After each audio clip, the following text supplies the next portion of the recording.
You will hear a student called Joanna talking to her new supervisor about some research she has done on psychology and music.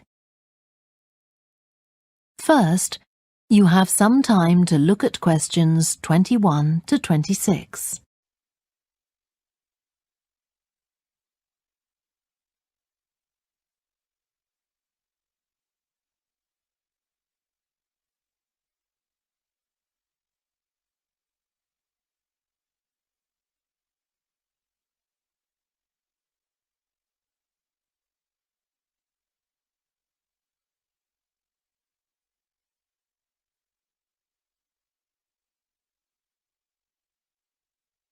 Now listen carefully and answer questions 21 to 26.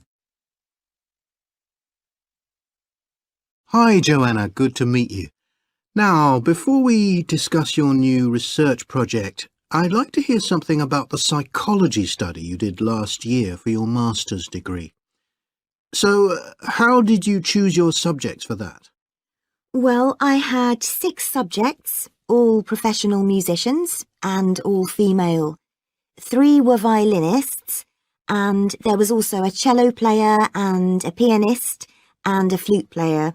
They were all very highly regarded in the music world, and they'd done quite extensive tours in different continents, and quite a few had won prizes and competitions as well. And they were quite young, weren't they? Yes, between 25 and 29. The mean was 27.8. I wasn't specifically looking for artists who'd produced recordings, but this is something that's just taken for granted these days, and they all had. Right.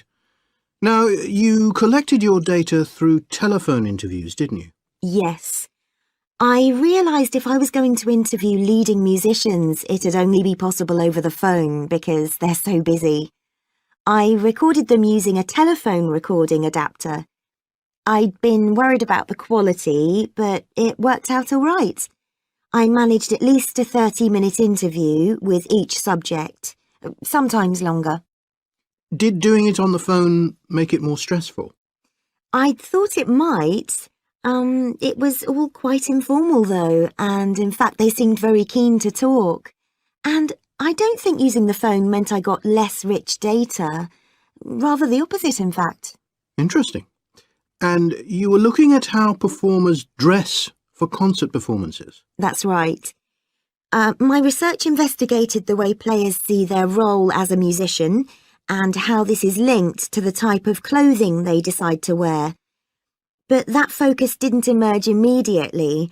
When I started, I was more interested in trying to investigate the impact of what was worn on those listening, and also whether someone like a violinist might adopt a different style of clothing from, say, someone playing the flute or the trumpet.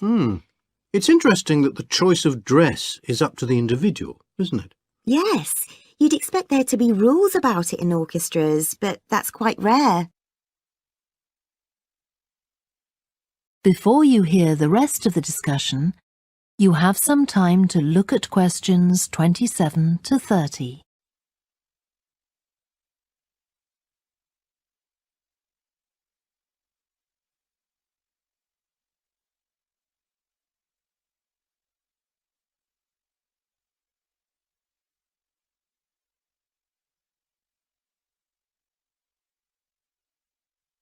Now listen and answer questions 27 to 30.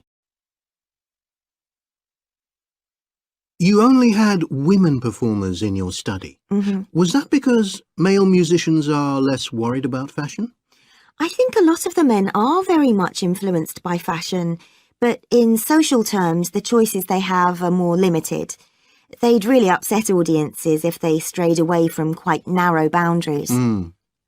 Now, popular music has quite different expectations. Did you read Mike Frost's article about the dress of women performers in popular music? No. Well, he points out that a lot of female singers and musicians in popular music tend to dress down in performances and wear less feminine clothes, like jeans instead of skirts. And he suggests this is because otherwise they'd just be discounted as trivial. But you could argue they're just wearing what's practical. I mean, a pop music concert is usually a pretty energetic affair. Yes, he doesn't make that point, but I think you're probably right. I was interested by the effect of the audience at a musical performance when it came to the choice of dress. The subjects I interviewed felt this was really important. It's all to do with what we understand by performance as a public event. They believed the audience had certain expectations, and it was up to them as performers to fulfill these expectations, to show a kind of esteem. They weren't afraid of looking as if they'd made an effort to look good. I think in the past, the audience would have had those expectations of one another too, but that's not really the case now. Not in the UK, anyway. No. And I also got interested in what sports scientists are doing too, with regard to clothing. Musicians are quite vulnerable physically, aren't they? Because the movements they carry out are very intensive and repetitive. So I'd imagine some features of sports clothing could safeguard the players from the potentially dangerous effects of this sort of thing. Yes, but musicians don't really consider it. They avoid clothing that obviously restricts their movements, but that's as far as they go. Anyway, coming back to your own research, do you have any idea where you're going from here? I was thinking of doing a study using an audience, including... That is the end of section 3. You now have half a minute to check your answers.